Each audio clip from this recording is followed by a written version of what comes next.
For those of you who have grief, it's of course we have grief when we have a loss. We just need to remember that the person we've lost have moved on to, within the 49 days, they'll move on to their new life, so we don't have to worry so much about them.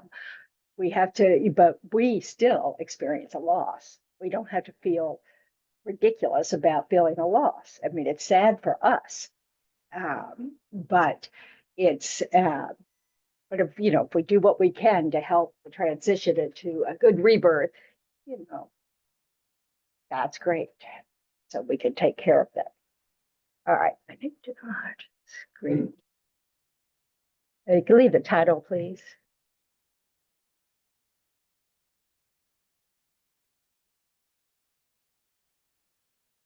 Okay, so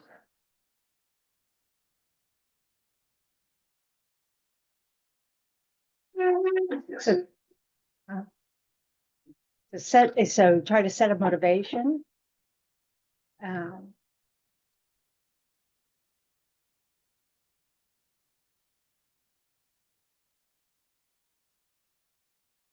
That we're here to work on our minds in order to be of better benefit to all sentient beings. So the King of Prayers, the extraordinary aspiration of the practice of Samanta Bhadra. I bow down to the youthful Arya Manjushri. You line among humans gone to freedom in the present, past, and future, in the worlds of 10 directions. To all of you, with body, speech, and sincere mind, I bow down. With the energy of aspiration to the Bodhisattva way, with a sense of deep respect, and with as many bodies as atoms of the world, to all you Buddhas visualized as real, I bow down. Let us read the whole page and then go to the next. Where are we? On every atom?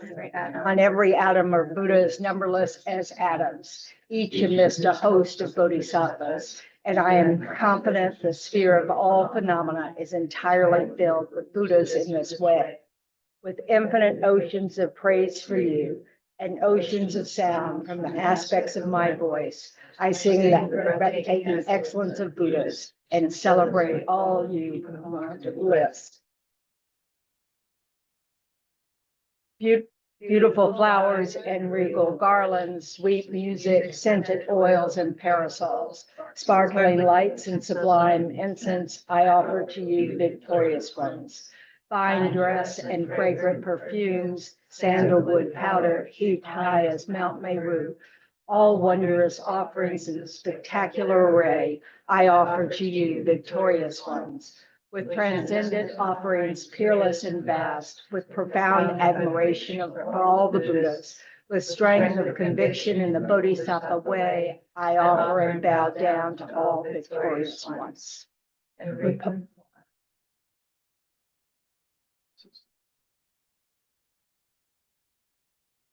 Sorry. Are you using your page down feature?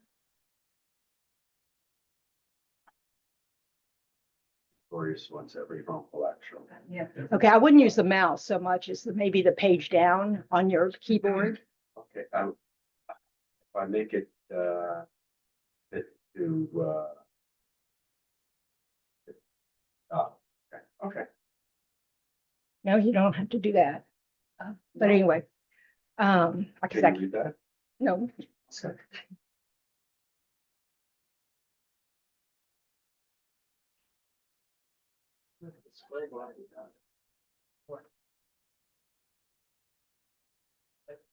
I think we missed some. Okay, I'm gonna take over. Can you unshare your screen? Yes.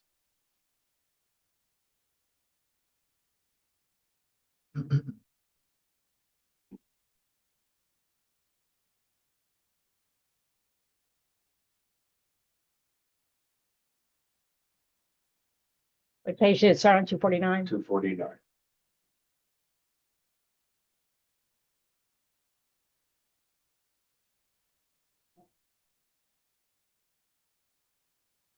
Technical difficulty. Do we know where we are? I'm sorry, I can't hear Every you. harmful action. Right, that's right. All right.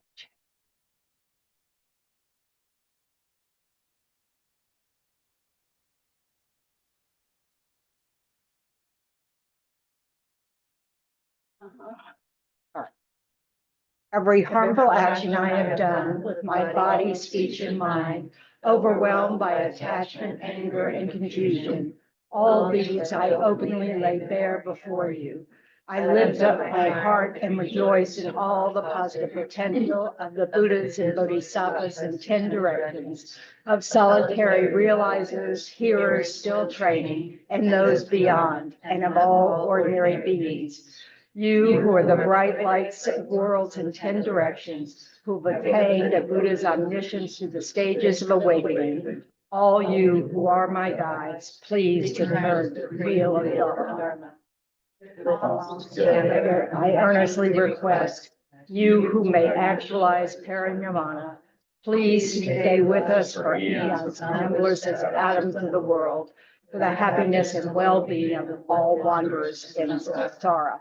Whatever. place positive potential right now be created. Okay, pause here. Listen up.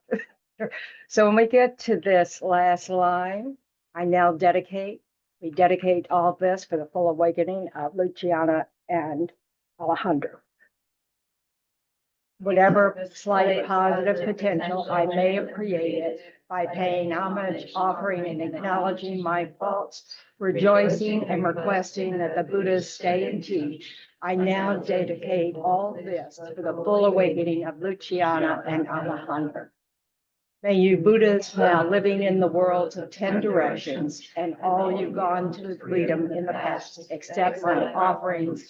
May those not yet arisen quickly perfect their minds, awakening as fully enlightened ones.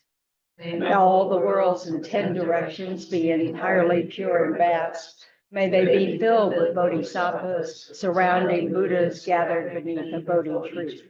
May as many beings as exist in 10 directions be always well and happy. May all samsaric beings live in accord with the Dharma, and may their every Dharma wish be fulfilled. Remembering my past lives and all varieties of existence, may I practice the Bodhisattva way, and thus in each cycle of death, migration, and birth, may I always abandon the householder's life. So now I should have started already, but I missed. Every time we say I instead of I, we say they, and we're referring to Luciana and Alejandro. Then following in the footsteps of all the Buddhas and perfecting the practice of a Bodhisattva, may they always act without error or compromise, with ethical discipline, faultless and pure. May we teach the Dharma in the language of gods, in every language of spirits and nagas, of humans and of demons, and in the voice of every form of being. May they be gentle-minded, cultivating the 6 paramitas, and never forget bodhicitta. May they completely cleanse without omission every negativity and all that obscures this awakening mind. May they traverse all my lives, or their lives in the world, free of karma, afflictions, and interfering forces. Just as a lotus blossom is undisturbed by the water's wave, just as the sun and moon move unhindered through the sky, may they ease the suffering in the lower realms and the many directions and dimensions of the universe. May they guide all wanderers in samsara to the pure bliss of awakening and be of worldly benefit to them as well. May they practice constantly for eons to come, perfecting the activities of awakening, acting in harmony with the various dispositions of beings, showing the ways of a bodhisattva. May they always have the friendship of those whose path is like theirs, and with body, words, and also mind, may they practice together with the same aspirations and activities. May they always meet a spiritual mentor and never displease that excellent friend who deeply wishes to help them and expertly teaches the Bodhisattva way. May they always directly see the Buddhas, masters encircled by Bodhisattvas, and without pause or discouragement for eons to come, may they make extensive offerings to them. May they hold within them the roots of Dharma, illuminate everywhere the teachings that awaken, embody the realizations of a bodhisattva, and practice ardently in all future eons. While circling through all states of existence, may they become an endless treasure of good qualities, skillful means, wisdom, samadhi, and liberating stabilizations, gathering limitless pristine wisdom and positive potential. On one atom they shall see Buddha fields numberless as atoms, inconceivable Buddhas among bodhisattvas in every field, practicing the activities of awakening. Perceiving this in all directions, they dive into an ocean of Buddha fields, each an ocean of 3 times Buddhas in the space of a wisp of hair, so they too will practice for an ocean of eons. Thus, they are continually immersed in the speech of the Buddhas, expression that reveals an ocean of qualities in one word, the completely pure eloquence of all the Buddhas, communication suited to the varied tendencies of beings. With strength of understanding, they plunge into the infinite enlightened speech of the Dharma of all Buddhas and 3 times gone to freedom, who continually turn the wheel of Dharma methods. They shall experience in one moment such vast activity of all future eons, and they will enter into all eons of the 3 times in but a fraction of a second. In one instant, they shall see all those awakened beings, past, present, and future lions among humans. And with the power of the illusion-like stabilization, they will constantly engage in their inconceivable activity. They shall manifest upon one single atom the array of pure lands present, past, and future. Likewise, they shall enter the array of pure Buddha fields in every direction without exception. They shall enter the very presence of all their guides, those lights of this world who are yet to appear, those sequentially turning the wheels of complete awakening, those who reveal nirvana, final perfect peace. May they achieve the power of swift magical emanation, the power to lead to the great vehicle through every approach, the power of always beneficial activity, the power of love pervading all realms, the power of all surpassing positive potential, the power of supreme knowledge unobstructed by discrimination, and through the powers of wisdom, skillful means, and samadhi, may they achieve the perfect power of awakening, purifying the power of all contaminated actions, crushing the power of disturbing emotions at their root, diffusing the power of interfering forces. They shall perfect the power of the bodhisattva practice. May they purify an ocean of worlds. May they free an ocean of beings. May they clearly see an ocean of Dharma. May they realize an ocean of pristine wisdom. May they purify an ocean of activities. May they fulfill an ocean of aspirations. May they make offerings to an ocean of Buddhas. May they practice without discouragement for an ocean of eons.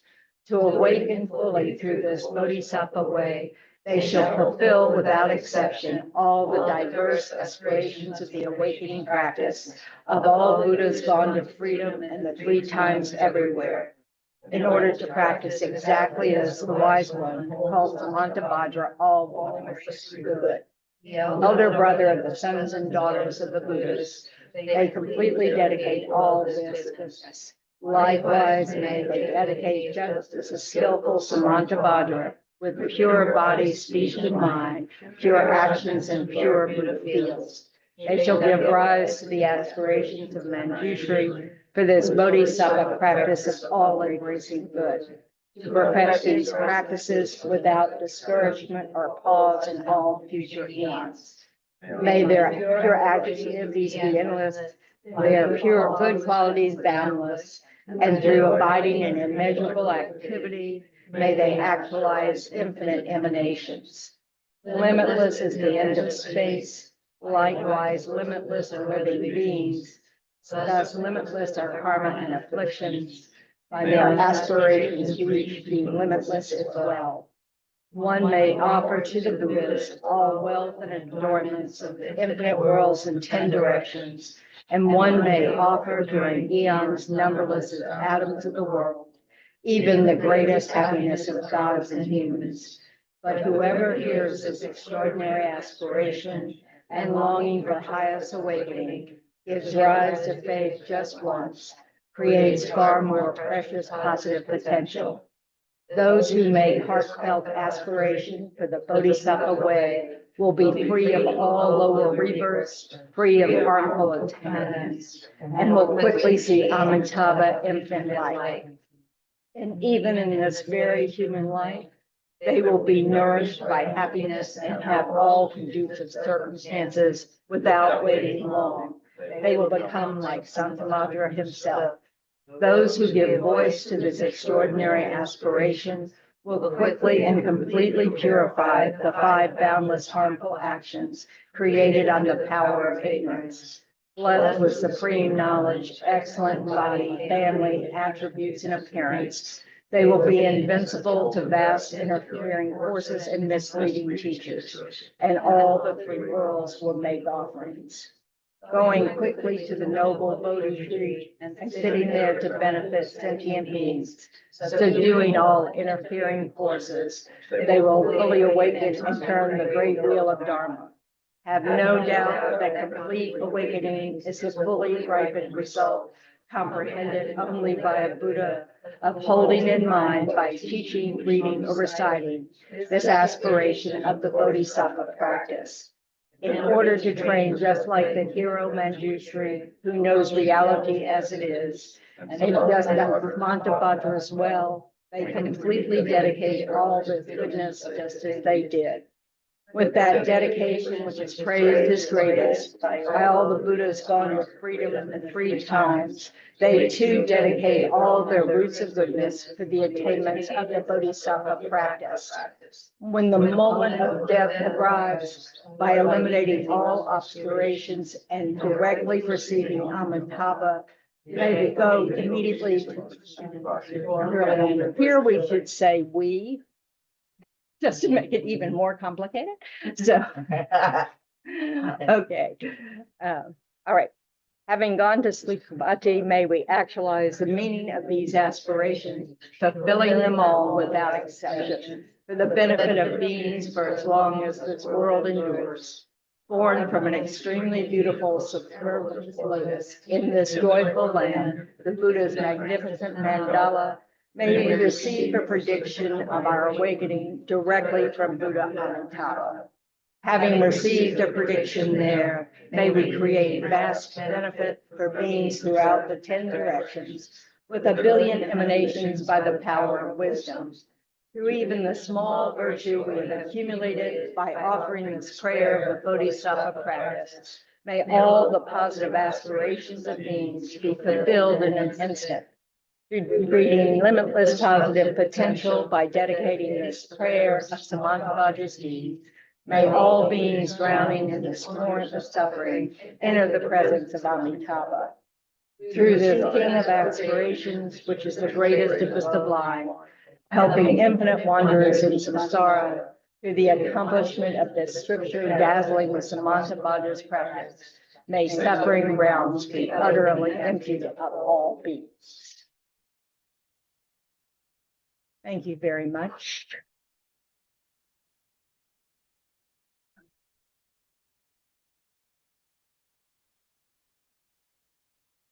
All right.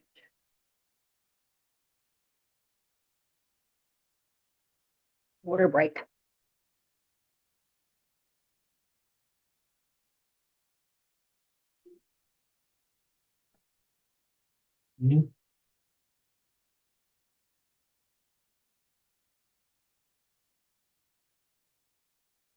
So where are we at this week? Hopefully you're present here in this room right now. And your mind's with you, not just your body.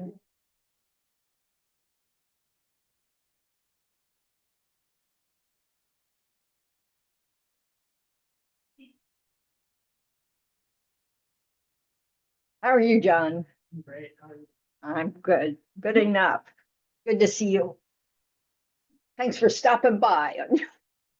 My pleasure. Uh, hello, Penny. How are you today? I'm good. Glad to be here. I'm glad to be here too.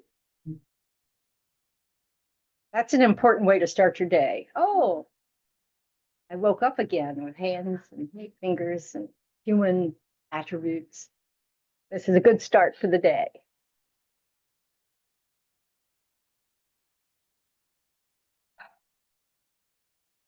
I was listening to, I've been listening to podcasts lately, my morning walks, and I was listening to one by a minister of a Universalist church up in Manhattan, and she was talking about fierce love, and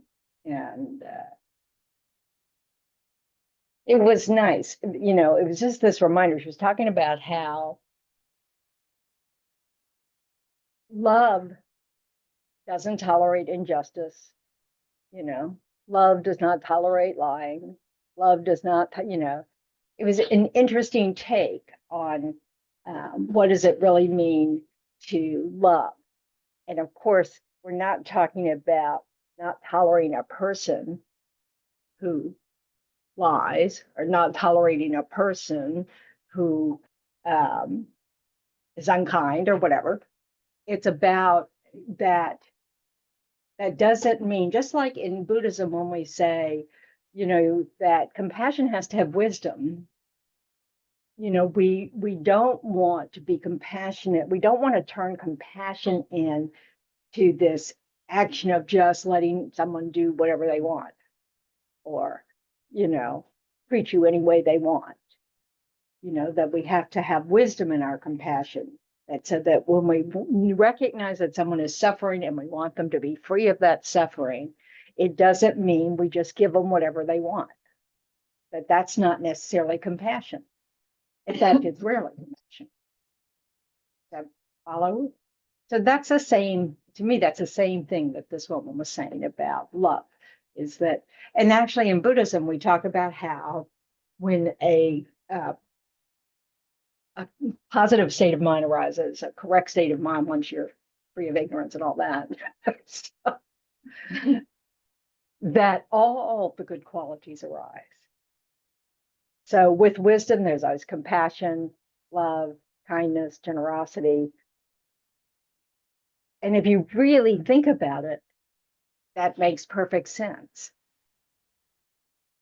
You know, for compassion, true compassion to be there, you know, wisdom and love have to be there. You know, that these are all included in positive states of mind.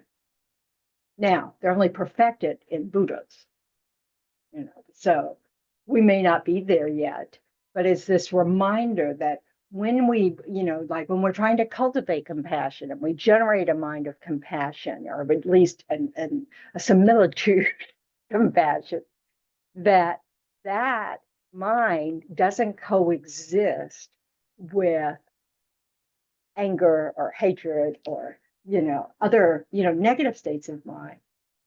You know, it cannot take it, they just don't share the same space, so to speak, you know.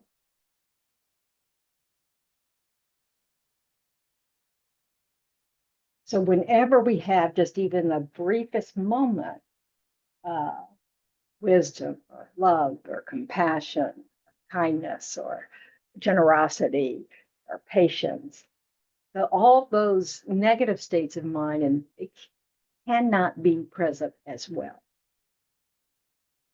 So that should give us some reassurance, you know, that, you know, this is our, you know, that we have these qualities. We just haven't perfected them.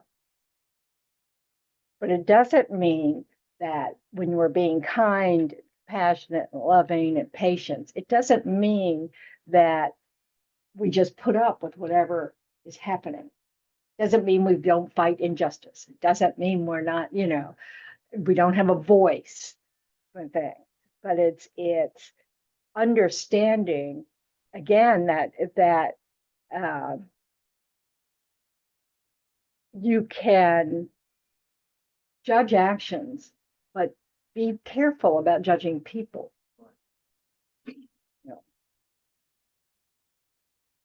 Because the actions we have to assess, right?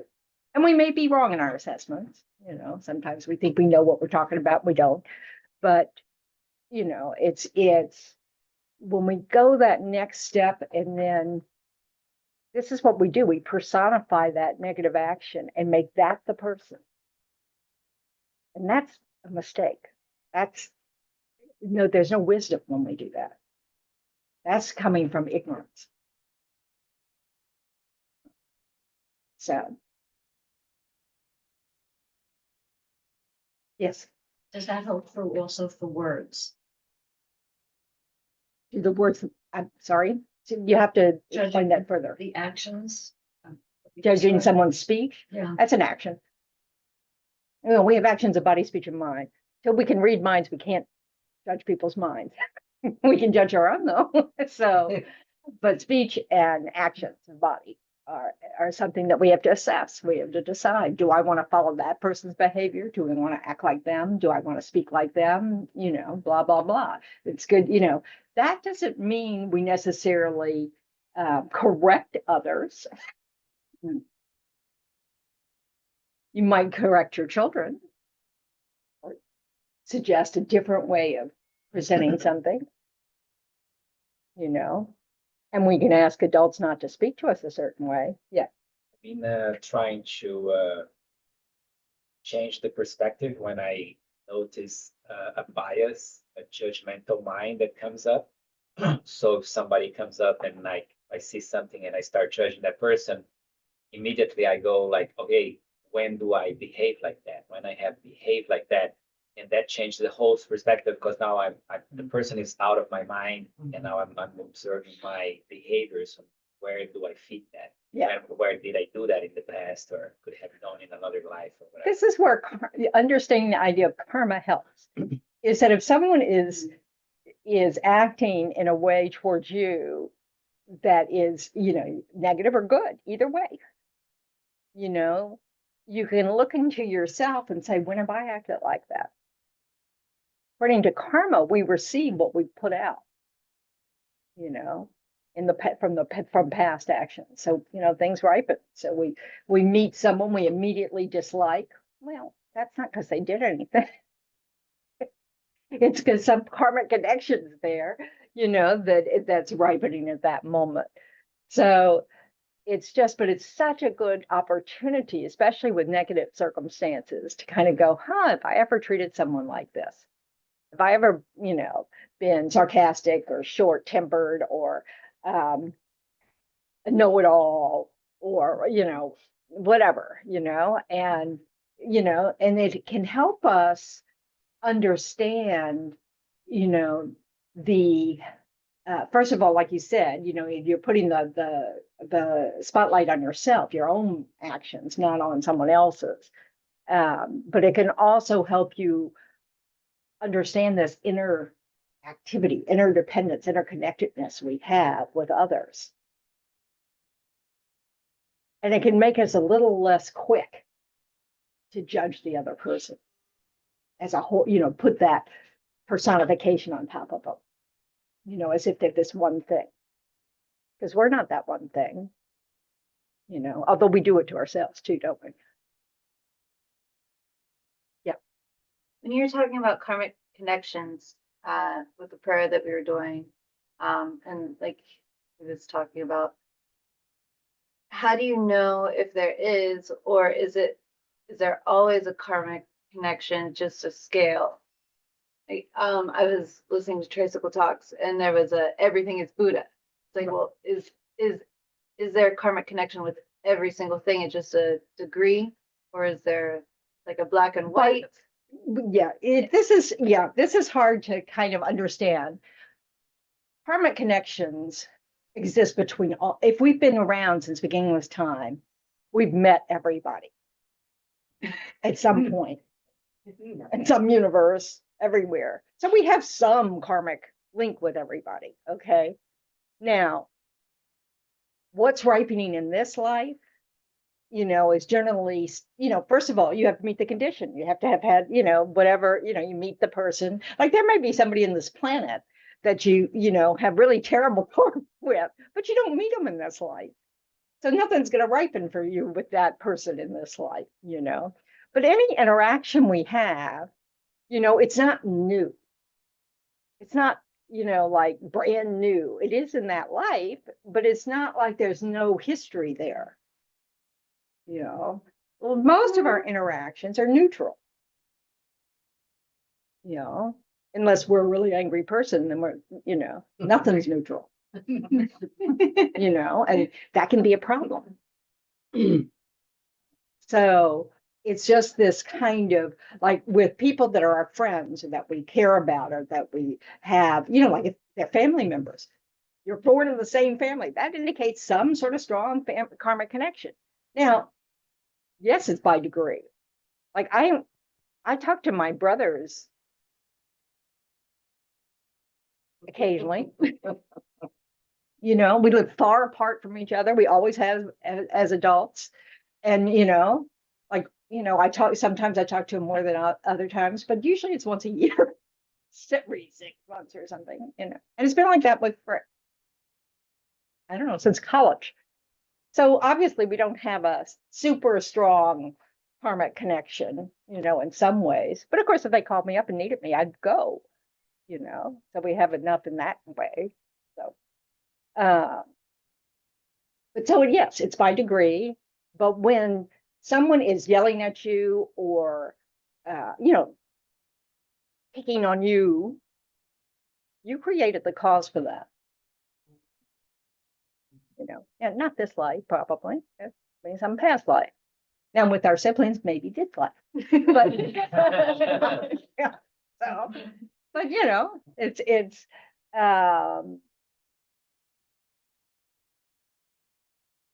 but people that we have relationships with in this life, we're creating a karmic connection with. We're probably adding to a karmic connection, but so I was talking to a friend the other day about being twins. That's a strong karmic connection to be born from the same womb at the same time. Doesn't have to be good. Sometimes it's not good, but Evil twin, huh? like an evil. Oh, like the evil twin, yeah, the bad seed. Let's personify that. No, but I mean, some people, but you have to have a pretty strong connection with someone to pick the same mother at the same time to be born in the same place, So,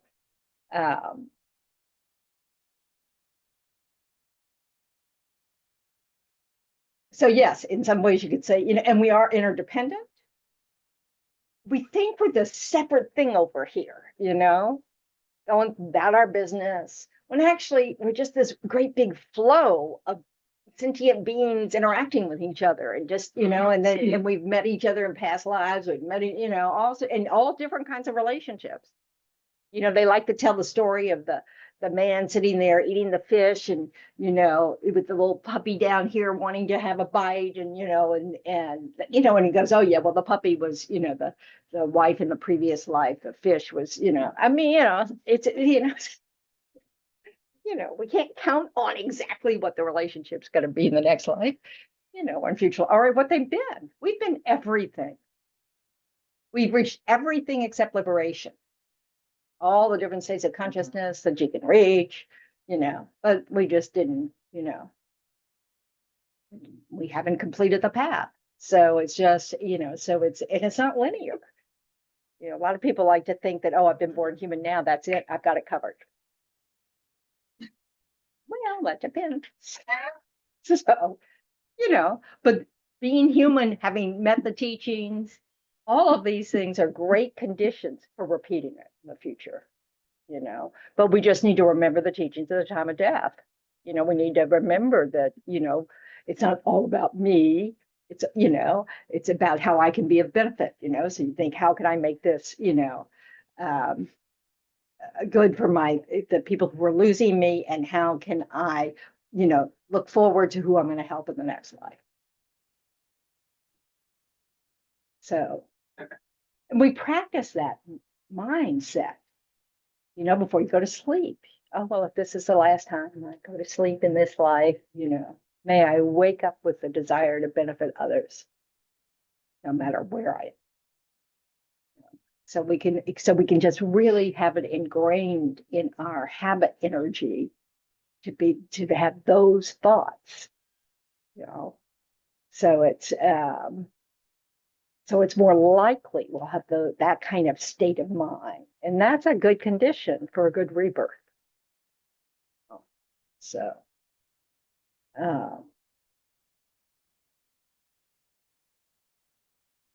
does that sort of answer, sort of help?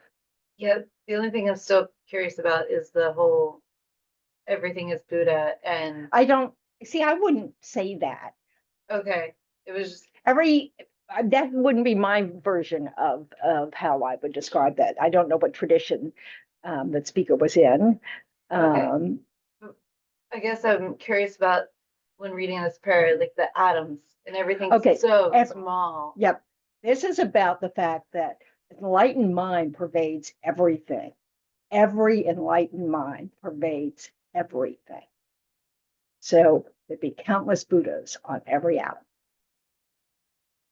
Okay, so that's what that means. Our bodies are pervaded by Buddhas. We also have Buddha nature. But, my mind's not a Buddha mind. Not yet. So, it's kind of like that.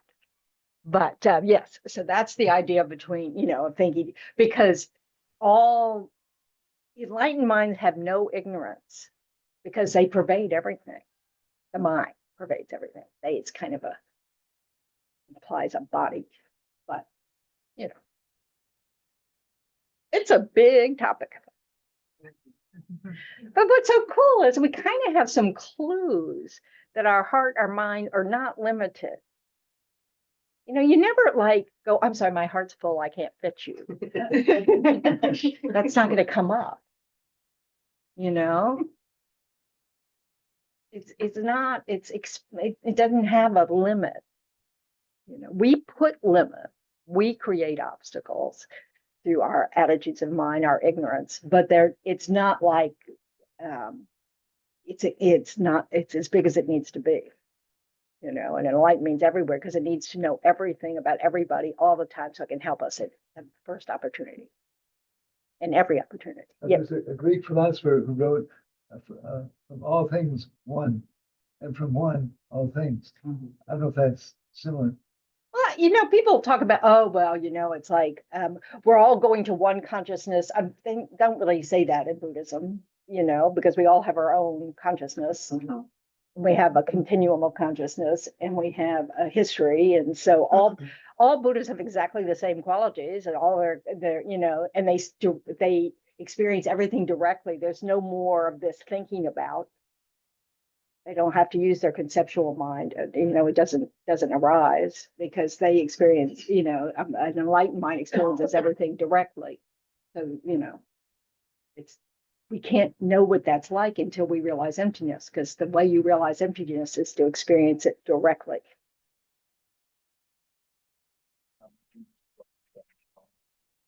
The Buddha, Relation to what? that's what an enlightened mind is. No, their own. Every Buddha has a Dharmakaya. I see its own dharma. Yeah, but I mean, it becomes moot in this sense of, your own Dharmakaya. They're not holding on to their own Dharmakaya, but they have a Dharmakaya. As soon as someone is enlightened, they have the 4 kayas of a Buddha, all their emanations, because they've already been emanating hundreds of thousands of beings to help us, or bridges, or whatever it is we need, and all of them become enlightened in that moment, So this is kind of inconceivable to us. This is hard, because we're all stuck in these gross bodies and we can't quite imagine this. So, yep. I have a question. So I am aware that, the Buddhist nature is about helping, being there for other people. I love what you said, that we don't have to tolerate the misbehavior. In other words, like I can, for me, it's been like, people that are not in recovery yet, for example. Right, Okay. If I can't fix them, right, I can't control them. right, But if they ask me for help, then I can help. right. And you may not want to hang out with them. Right, right, absolutely, you know, and, you know, I'm a great believer that, you know, that, I mean, good people make bad choices. Oh, I believe. even Yeah. bad people make good choices. Right, right, right. So I know that the thing with, and I've been around the recovery Dharma for 6 years, so this is actually my very first time in a Welcome. Buddhist temple. And I actually traveled many miles to be here. Well, not today, but I mean, I drove down to Florida. Yeah, Okay, well, I've just, had a major awakening. It's just amazing.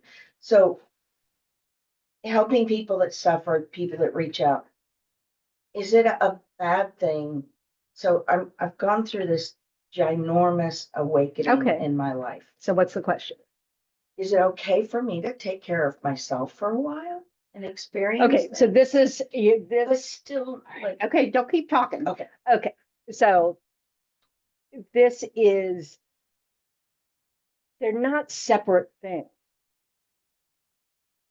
Okay, so self-care is always necessary. Self-compassion is necessary. Self-love is necessary. Okay, but when we say something like, is it okay for me to take time for me now? That's putting it in too much of a box. It's because taking care of others is our way to happiness. So if you don't do that, guess who loses? You do.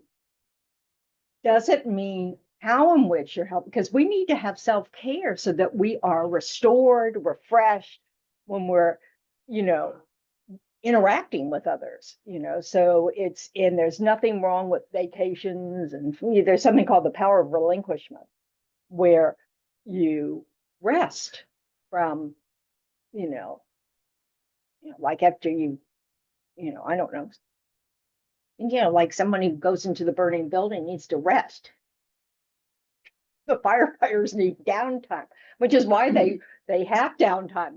They work several days, they're at the fire station 24 hours and then they have days off, so it's the same with all of us. So it's not about permission, it's about recognizing it's time for me to rest.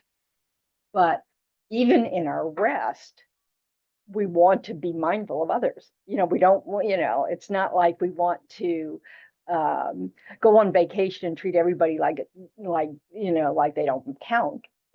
So, it's not one or the other. So, yes, Steve. So that's the first time I've heard that beautiful phrase, power of relinquishment.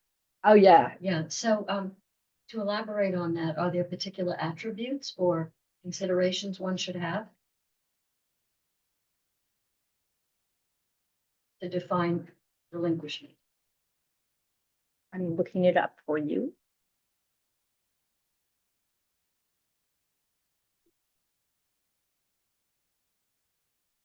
So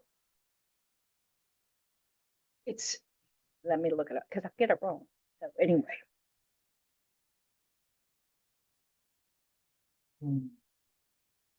Some of my books don't tell me what volume they are until you open them up. It's very annoying, I just want to say.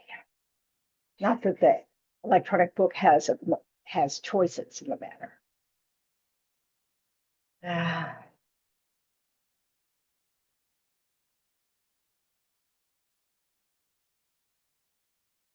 Can't spell relinquishment. Oh, that's not right. This is my favorite path. That's so sad.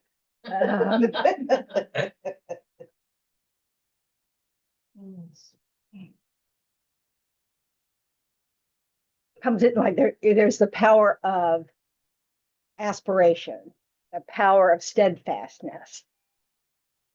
Come on, somewhere. Power of joy, power of relinquishment. Da, da, da. If you become physically or mentally fatigued from your perseverance, you must rest for a while. Otherwise, you will become exhausted and very disheartened, thereby later preventing your joyous perseverance. Immediately after you have rested, persevere again. So you have to notice both when you need it and when you now go on into indulgence. You know, so it's sort of like, okay, I am rested now. So, you know, it's a practice of being self-aware, you know, because we all see people who, go to the point where they start to resent others. That's a mistake, you know. So we need to be able to recognize when we need rest, so we can restore. And of course, it's going to be different for everybody, and it's going to be different from month to month, week to week, because it depends whether we're sick or all those kind of things. What's going on in our family, and, so it's that kind of thing. Well, there was a gentleman in here that they spoke about who didn't need any rest. Well- He was so full of energy. Well, bodhisattvas don't need much rest. Okay. Because when you quit thinking about yourself, you have lots more energy. Because think about what you do when you think about yourself. Yep. You worry. Mhm. You want, your favorite food, not just any old food. You start to cater to yourself, and it takes more energy, especially the worrying part. So, You start thinking about what others are saying about you. Uh-huh. yeah, that's a really useful use of your time, so,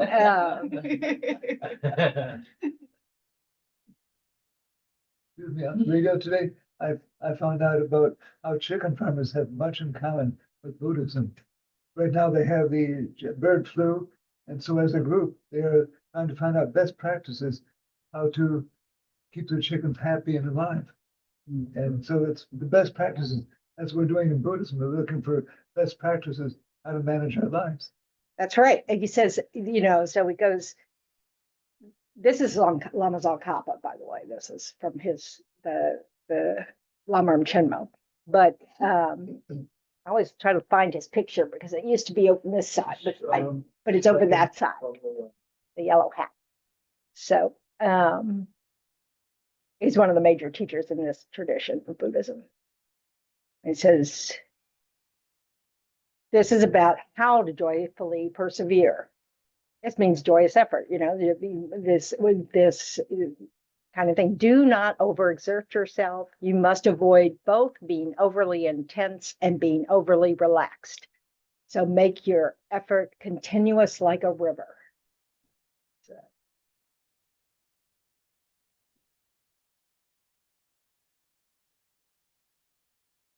Okay. My favorite.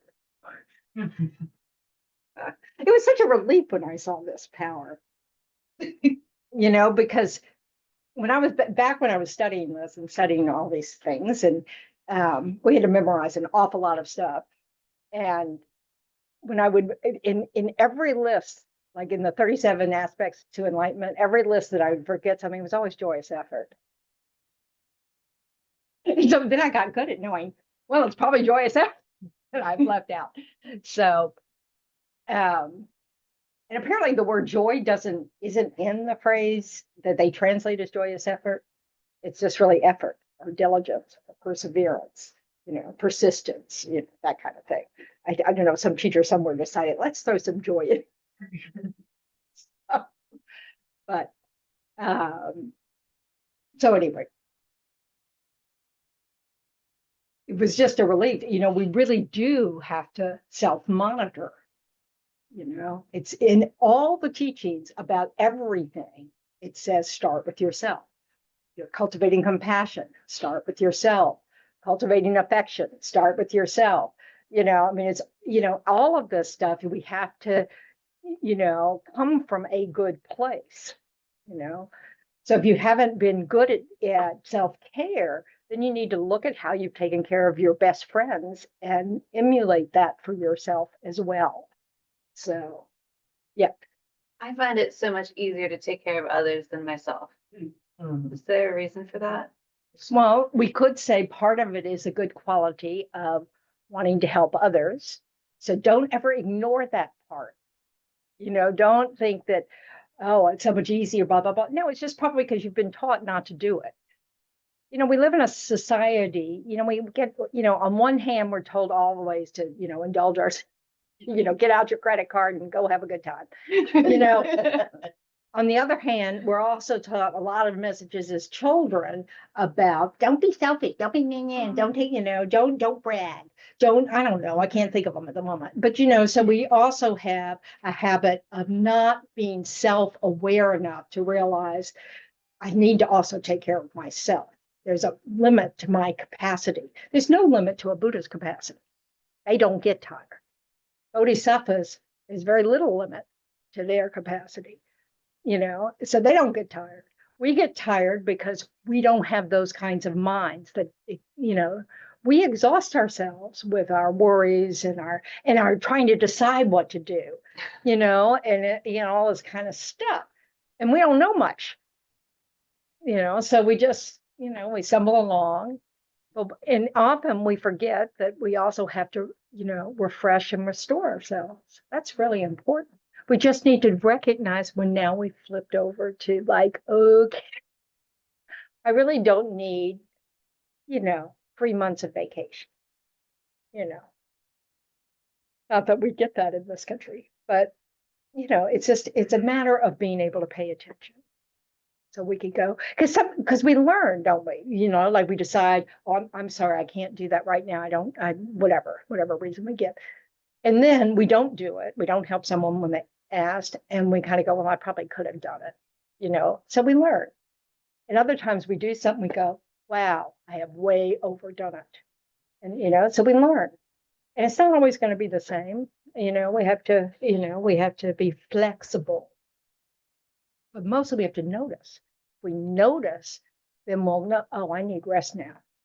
Oh, I don't really need any more rest now. I'm just killing time. Who wants to kill time? We don't have a lot. So, does that make sense? Can you tell us something about respect? Do you have to earn respect, or does everyone deserve respect? See, both of those words are so problematic. I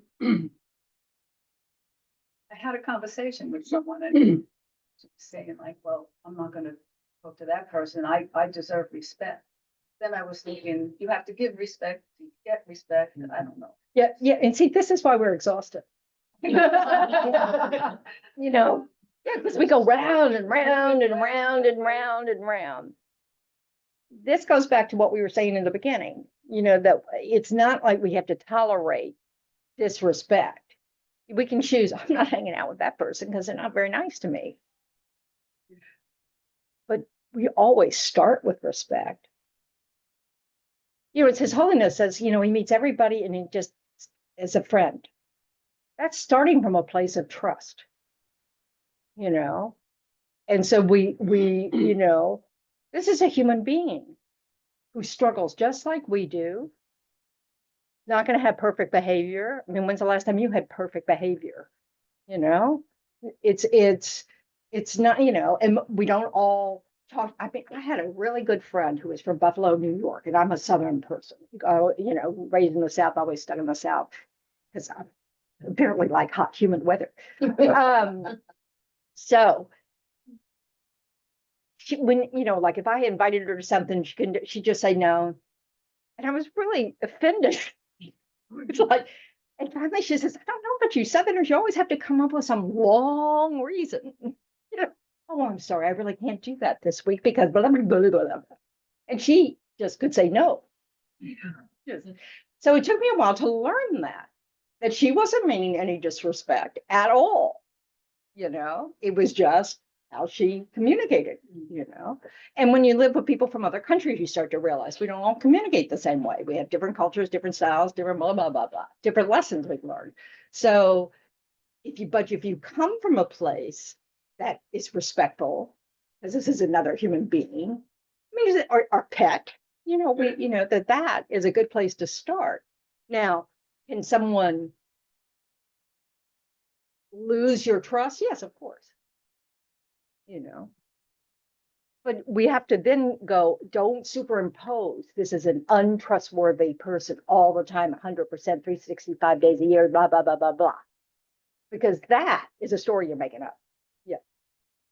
Thinking about that, like if we think about everything that happens on our lives has something related to that in the past, so we're like always doing this exchange with Back other and people forth. and with our own mind, right, for what we have created.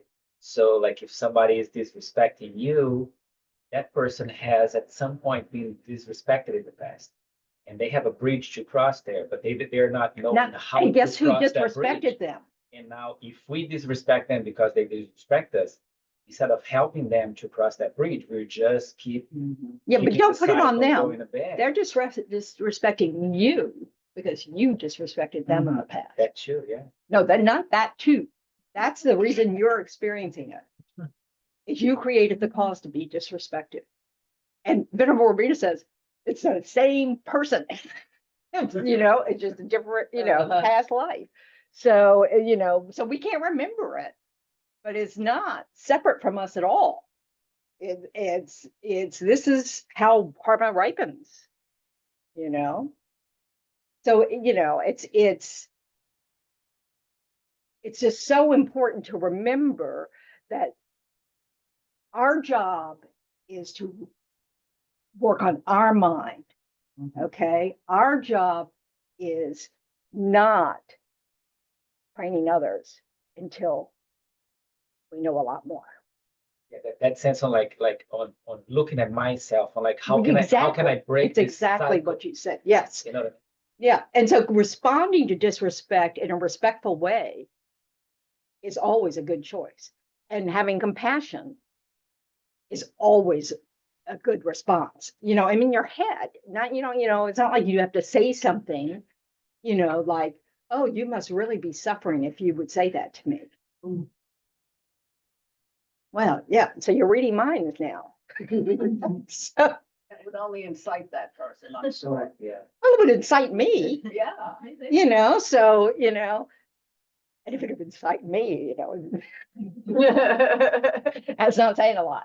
But anyway, so, but this is the thing, you know, it's exactly like you said, you know, earlier about how looking in ourselves instead of judging the other person's stuff, you know, like, was my speech courteous, respectful, you know, in this moment?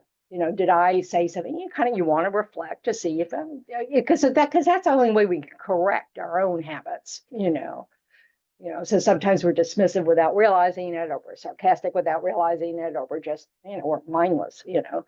So we want to be able to check up, you know. But if we come from a place of respect, then we won't have something to regret. You know. So it's we have to choose how we're going to act. We can't choose how somebody else is going to act. But this idea of deserving or not deserving, everybody, you could say everybody deserves respect, but mostly it's just that, you know, it is the best thing for us, for ourselves, to act respectfully. So I just had kind of this little insight in this Yeah. discussion, which is good. So the word blame seems to come up for me. Yeah. When it's like you've created that karma in another life. But you can totally subtract that from the equation Yeah. if you just look at it as, well, how do I proceed from this point in Right. this interaction? So it kind of, because I mean, our bias is towards, oh, then there's blame there. Yeah. But it doesn't have to be. No, it's not in the equation. It's never talked about. There's no blame. There's no anything in Buddhism like that. First of all, there's no judge. Nobody's up there going, I'm keeping score. You know, there's none of that. It's just cause and effect. If you experience it, you created the cause for it. That's all. We see it in nature. We see it in everything. I mean, it's just, that's all it is. So, and if we've been around since beginning of this time, we've made every mistake there is. we've also done every good thing we can do. This is the thing, so it's really about, oh, this is an opportunity to learn and go forth, to not create this cause again. That's really quite amazing. It gives us all the power, Rather than to think there's the judgment day or something. or it's random. It's just, yes, we have all the power to determine our future. The kinds of experiences we have in the future. So we'd have to, but it's a process. That is such a difficult concept to imagine, because we don't want to be accountable. And and teaching accountability and responsibility. We only want the good things. No. We don't want to accept the bad thing. Well, that's how we predicate everything, that we will have happiness if we avoid all the stuff we don't like and we only get the stuff we do like. That's our mistake. It's so empowering to know that you have the reins Yes. of your life. But at the same time, when you take out that responsibility and say, oh, there's no blame, like there's nobody else's fault, it's all me. So that But is but empowering, but the responsibility is huge. Yeah, but you want to drop words like fault, blame, guilt, all that stuff, because it's not useful. It's mostly just, oh, okay, if I don't want to repeat this experience, let me learn from this experience. That was my whole motivation for getting along with my dad. It was sort of like, oh, do I really want to repeat this relationship? No, thank you. I got to get my act together and quit creating the cause for that. So it's just cause and effect, and it's like, that's why it's so helpful when somebody says something to you that you just kind of like, huh, that wasn't a good move. You want to, how to, I'm sorry, Something, my neck cricked. What? if somebody says something to you that just, That you just, but it's like, I really did lose it. I think it must have been on that brain cell over here. Okay, so, wow.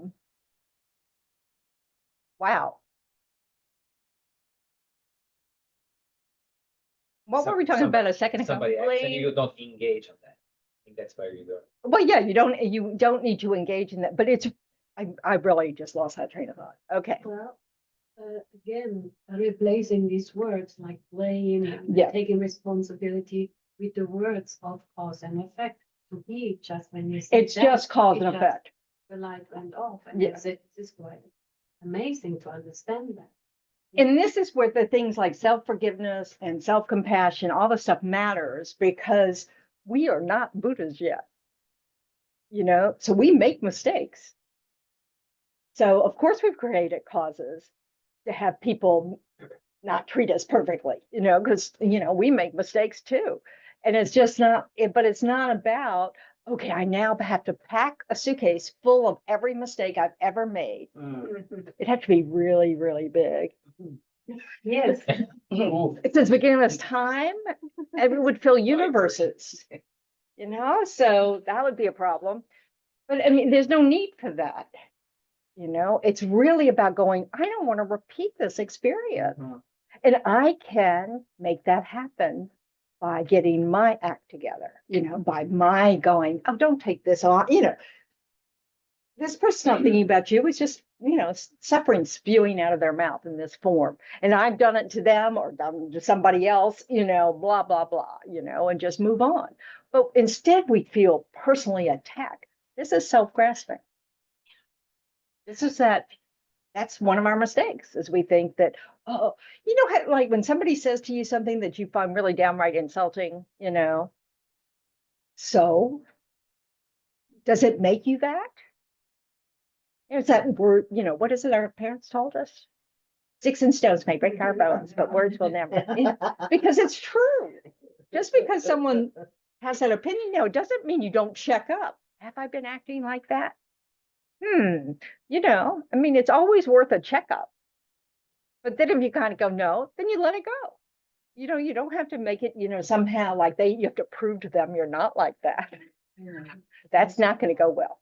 But, it's just, it's accepting that how fluid it all is, we're just, we've all said things to people that we can't believe, not only that we said them at all, but we said them to that person, because that's a person you really like, you would never, you can't imagine.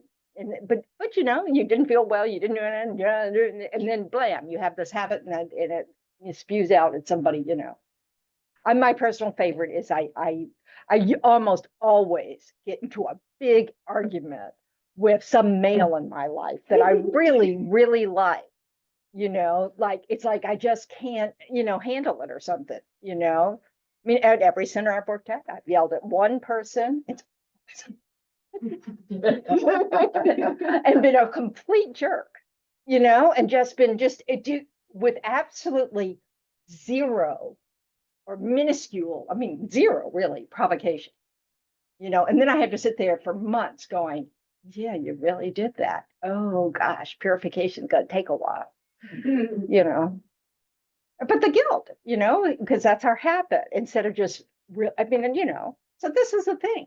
It's like, if you're a guy, don't become friends with me. Because if you're a really good friend, I'll probably lay you out sometime, but it's really interesting how our habits, but that's like self-destruction. This is what we do. It's like we can't, we don't want to, a lot of things we don't want, and sometimes what we don't want is the good stuff. And that's what you said in a very, very quick way. Yes, we have a suitcase full of bad things, but we also have a suitcase of good things. Yes, and that also would take a universe to Yeah, and for me, that was really important to hear. Yes. So I don't always have to focus on the bad things. In fact, we don't need to focus on the bad things. We want to interrupt the bad things. And then when we notice we're doing things with a loving heart, a generous heart, a kind heart, a patient heart, that we want to continue those things. Oh, I like doing this. Let's do more of this. This is why at night, when you do purification practice, where you try to, genuinely go through your regrets and kind of go, okay, I'm going to try to do better and I'm going to do this. The final, before you go to sleep, then you rejoice about all your good things. That's the final R out of the 4 R's and plus 1. Yeah, I gave it a 5th R. Because they're not, the 4 opponent powers, which is how you purify with, regret, reliance, remedy, and resolve. They're not all described that way, but I heard them that way with 4 R's. So, and then rejoice is also one of our practices, right? So I just add that in. I'm sure it's not my idea, but I really think it's very important, especially for Westerners who have a really strong habit of guilt, and who don't take care of themselves, they don't have as good self-care as they do other care, to rejoice at night about your good qualities. That's your Buddha potential. That's yes, right. Purification practice, right? That's not anything, Right. No, it's an action. guilt, negative. Guilt's packing a suitcase. Regret is genuinely taking responsibility for the harm that you've caused. Guilt's all about you. Oh, I'm a bad person. I feel, I'll never change. I can't change. Da, da, da, da. I know this state of very, very intimately. It is totally useless. It doesn't inspire us to act, but we need to be able to acknowledge when we make mistakes, understand that we've caused harm to someone else and ourselves, and resolve to do better. I'm going to try not to react that way for the next 27 seconds. We have to be realistic. Yes. Possible. No, but it's really good to try to be specific. So most people just say for tomorrow, or the next meeting, or the next, whatever, so. While I'm sleeping. Yes. Sometimes that's where we start. you know? And then you wake up and go, shoot, even in my dreams. So anyway, you know, it's a strong habit wins. So anyway, but you have to be amused. It's helpful to be amused by our habits. It's helpful to be gentle with recognizing, you know, our different states of mind.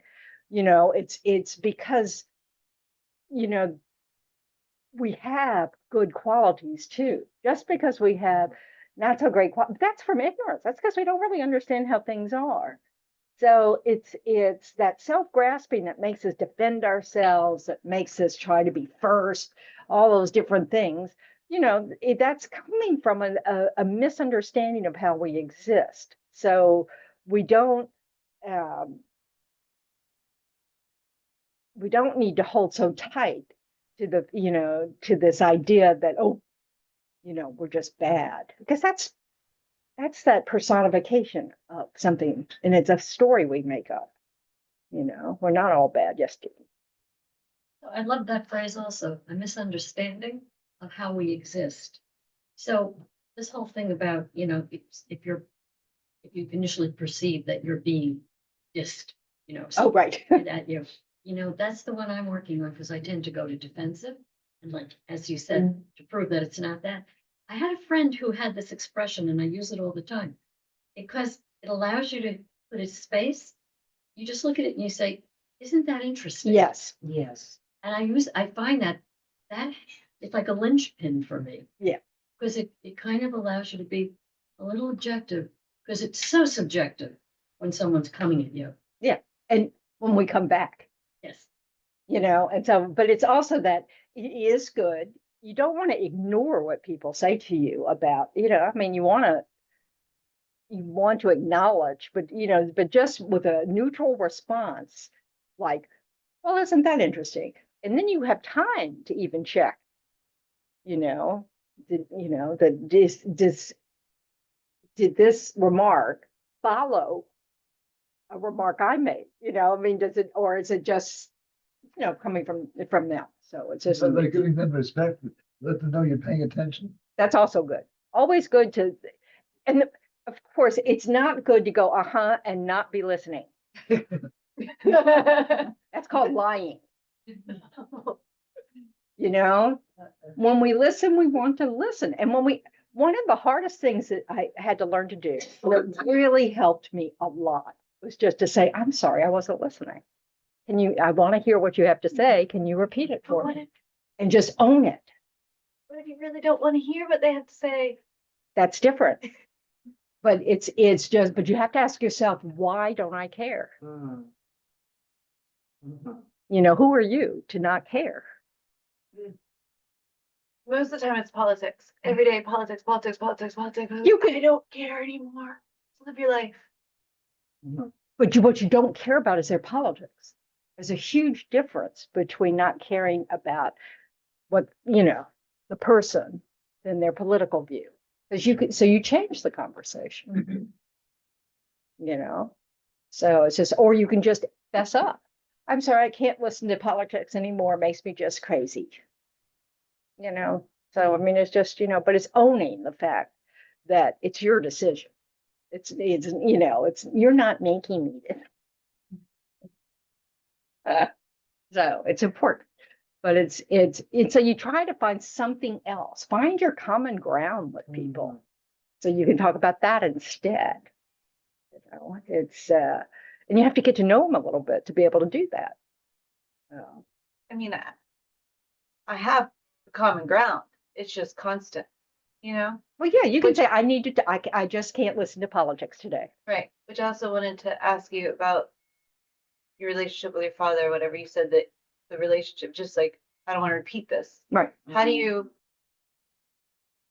when you care about somebody so much, but all you do is butt heads? You decide to quit butting heads. You know, like I really had terrible trips home because I always expected to, you know, finally find that good father I want. No expectation there. And then I decided I need to start showing up because I want to be with him. because I didn't have to go home. Now I went home because I chose to go home. But I had to quit going home with the expectation that now you're going to be, the father I want, And so what did I discover? The very first trip, it was so interesting. We were having some conversation, and I realized he is so nervous. He doesn't know what to say to me. And I didn't look like this yet. He really didn't know what to say. He asked me, how am I going to know who you are at the airport? And I said, I'll be the only bald woman in red. I think you'll find me. So, but, but I mean, the point is we have to recognize we're part of the game, right? So we can step out, may not change anything from the other side, but we don't have to keep engaging in it. And we can, I want this, I just had to be honest with myself. I wanted the relationship, and so I have to keep showing up. So, and that was hard. And I was older than you. And I finally was somewhat successful at it. And our relationship improved. Because we just, and it was just, but me recognizing that he also got nervous was really like, oh, you mean he's a human being? A shocker. Anyway. Oh, okay.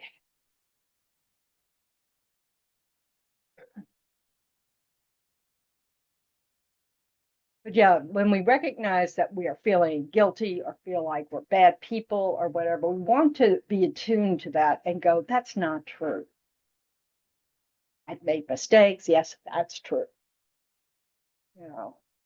But this, just like we do with other people, where we judge them and we just, on one action or maybe several actions, but we just put them in a box and they are this.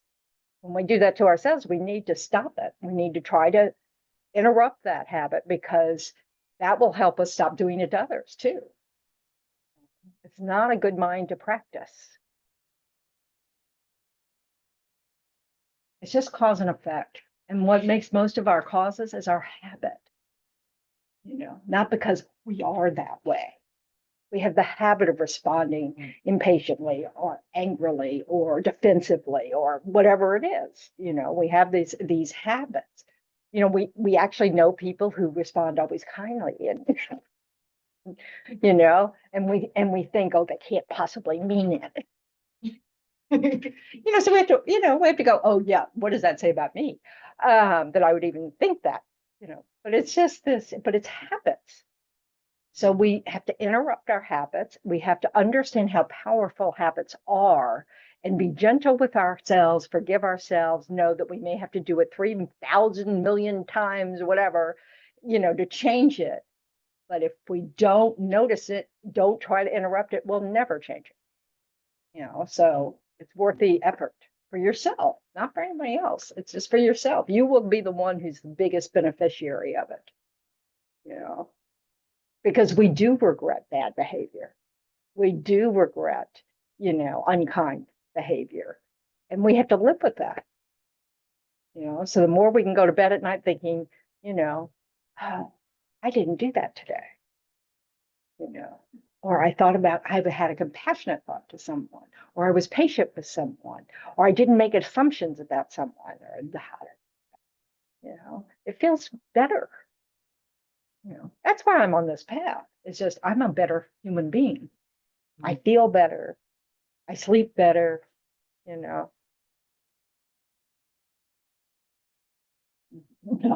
Certainly not perfect. I make lots of mistakes every day, but I'm not a Buddha. So what did we talk about today? So we need to bring self-awareness to noticing when we need rest. We need to bring self-awareness, so that we do when we no longer need rest. Since I'm really into goofing off, we need to, be aware that when something happens to us, we created the cause for that. So we want to be careful about how we respond so that we don't keep creating the cause for that, or at least just pause, So it's just, and we can't control what other people do, or say, or how they're thinking, or even what ripens for us in any given moment. But what we do have control over is how we respond. And that's going to create the causes for a different future. So that's cool. And the more we practice this mind, the better our odds are that at the time of death, we'll have the kind of condition of mind that will give a good rebirth, and we can keep going, make more progress, be liberated, become Buddhas. But in the meantime, we'll be happier. That's a win-win. So, okay. Let's rejoice in our efforts this morning.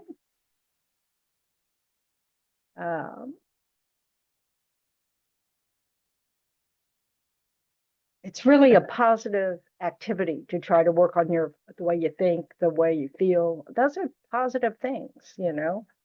And we took the time out of,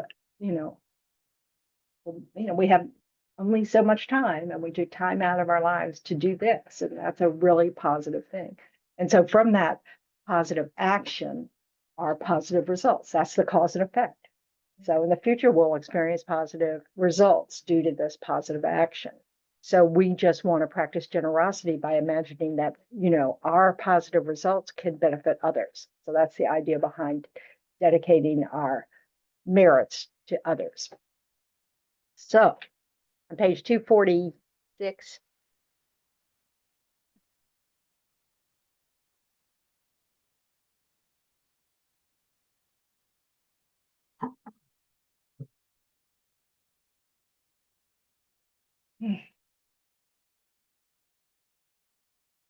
may all beings everywhere, plagued by sufferings of body and mind, obtain an ocean of happiness and joy by virtue of my merits. May no living creature suffer, commit evil, or ever fall ill. May no one be afraid or belittled with a mind weighed down by depression. May the blind see forms and the deaf hear sounds. May those whose bodies are worn with toil be restored on finding repose. May the naked find clothing, the hungry find food. May the thirsty find water and delicious drinks. May the poor find wealth, those weak with sorrow find joy. May the forlorn find hope, constant happiness, and prosperity.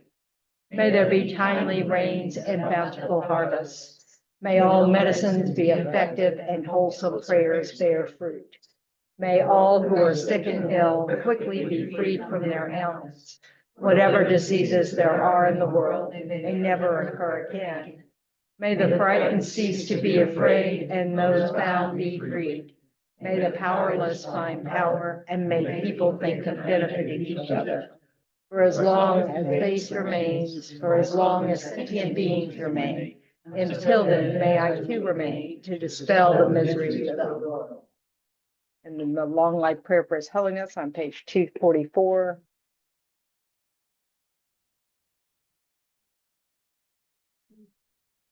In the land encircled by snow mountains, you are the source of all happiness and good.